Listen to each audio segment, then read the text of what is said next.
Luc, chapitre 18. Il leur adressa encore une parabole, pour montrer qu'il faut prier toujours et sans se lasser. Il dit, Il y avait dans une ville un juge qui ne craignait point Dieu, et ne se souciait pas des hommes. Il y avait aussi dans cette ville une veuve qui venait à lui, disant, Fais-moi justice de mon adversaire. Et pendant longtemps, il ne le voulut point. Mais ensuite il dit en lui-même, Encore que je ne craigne pas Dieu, et ne me soucie pas des hommes. Cependant, parce que cette veuve m'importune, je lui ferai justice, afin qu'elle ne vienne pas sans cesse me tourmenter. Entendez, ajouta le Seigneur, ce que dit ce juge inique. Et Dieu ne ferait pas justice à ses élus qui crient à lui nuit et jour, et il tarderait à leur égard. Je vous le dis, il leur fera bientôt justice. Seulement, quand le Fils de l'homme viendra, trouvera-t-il la foi sur la terre? Il dit encore cette parabole en vue de quelques gens persuadés de leur propre perfection, et pleins de mépris pour les autres. Deux hommes montèrent au temple pour prier. L'un était pharisien, l'autre publicain. Le pharisien, debout, priait ainsi en lui-même. Ô Dieu, je vous rends grâce de ce que je ne suis pas comme le reste des hommes, qui sont voleurs, injustes et adultères, ni encore comme ce publicain. Je jeûne 2 fois la semaine, je paie la dîme de tous mes revenus.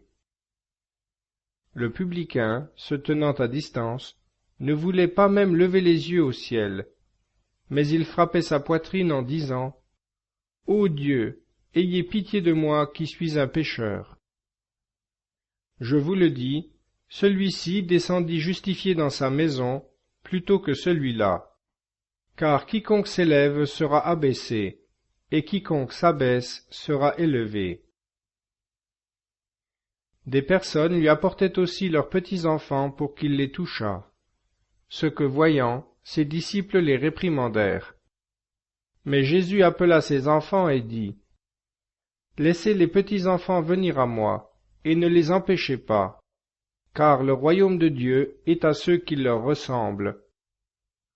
En vérité, je vous le dis, quiconque ne recevra pas le royaume de Dieu comme un petit enfant, n'y entrera point. Alors un chef lui demanda, Bon maître, que dois-je faire pour obtenir la vie éternelle? Jésus lui dit, Pourquoi m'appelles-tu bon? Il n'y a de bon que Dieu seul. Tu connais les commandements. Ne commets point l'adultère, ne tue point, ne dérobe point, ne porte point de faux témoignages, honore ton père et ta mère.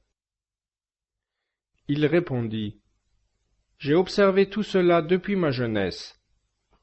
Ayant entendu cette réponse, Jésus lui dit, Une chose te manque encore. Vends tout ce que tu as, distribue-le aux pauvres, et tu auras un trésor dans le ciel. Puis viens et suis-moi. Mais lui, ayant entendu ces paroles, devint triste, parce qu'il était fort riche. Voyant qu'il était devenu triste, Jésus dit, Qu'il est difficile à ceux qui possèdent la richesse d'entrer dans le royaume de Dieu. Il est en effet plus aisé qu'un chameau passe par le trou d'une aiguille, qu'il ne l'est à un riche d'entrer dans le royaume de Dieu. Ceux qui l'écoutaient dirent, Qui peut donc être sauvé? Il répondit, Ce qui est impossible aux hommes est possible à Dieu. Pierre dit alors, Voyez, nous avons tout quitté et vous avons suivi. Il leur dit, Je vous le dis en vérité, nul n'aura quitté sa maison, ou ses parents, ou ses frères, ou son épouse, ou ses enfants, à cause du royaume de Dieu, sans qu'il ne reçoive beaucoup plus en ce temps même, et dans le siècle à venir, la vie éternelle. Ensuite Jésus prit à part les 12 et leur dit, Voici que nous montons à Jérusalem, et que va s'accomplir tout ce que les prophètes ont écrit du Fils de l'homme. il sera livré aux gentils, et moqué et injurié, et couvert de crachats. Et après l'avoir flagellé, on le mettra à mort, et il ressuscitera le troisième jour. » Mais ils ne comprirent rien à cela. C'était pour eux un langage caché, dont ils ne saisissaient pas le sens. Comme Jésus approchait de Jéricho, il arriva qu'un aveugle était assis sur le bord du chemin, demandant l'aumône. Entendant passer beaucoup de gens, il demanda ce que c'était. On lui dit: « C'est Jésus de Nazareth qui passe. » Aussitôt il s'écria: « Jésus, fils de David, ayez pitié de moi. » Ceux qui marchaient devant le réprimandèrent pour le faire taire. Mais il criait beaucoup plus fort: « Fils de David, ayez pitié de moi. » Alors Jésus, s'arrêtant, commanda qu'on le lui amenât, et quand l'aveugle se fut approché, il lui demanda: « Que veux-tu que je te fasse ?» Il dit: « Que je voie. » Et Jésus lui dit: « Vois, ta foi t'a sauvé. » À l'instant il vit, et il le suivait en glorifiant Dieu. Et tout le peuple, voyant cela, donna louange à Dieu.